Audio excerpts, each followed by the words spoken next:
Operasi Stone of David dilancarkan Brigade Al-Qassam di timur kota Gaza dan jalur Gaza Utara.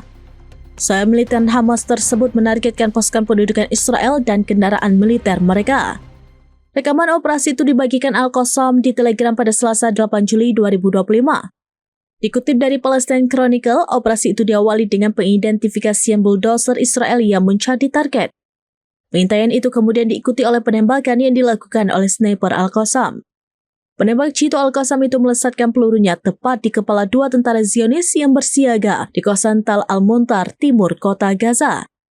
Bentrokan juga terjadi di lingkungan Shijaya. Pejuang Al-Qassam mengintai di balik gedung dan menembaki tentara Israel yang bersembunyi di bangunan lainnya.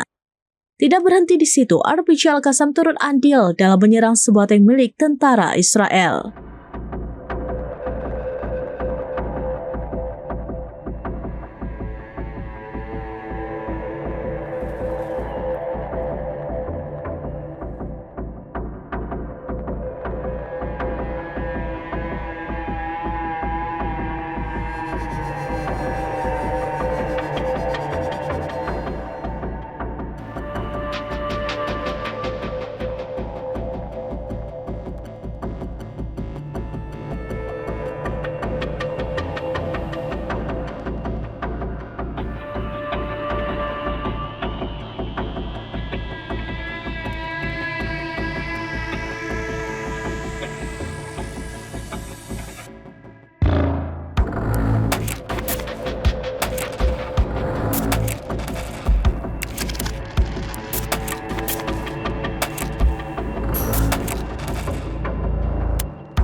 Download Tribun X sekarang, menghadirkan lokal menjadi Indonesia.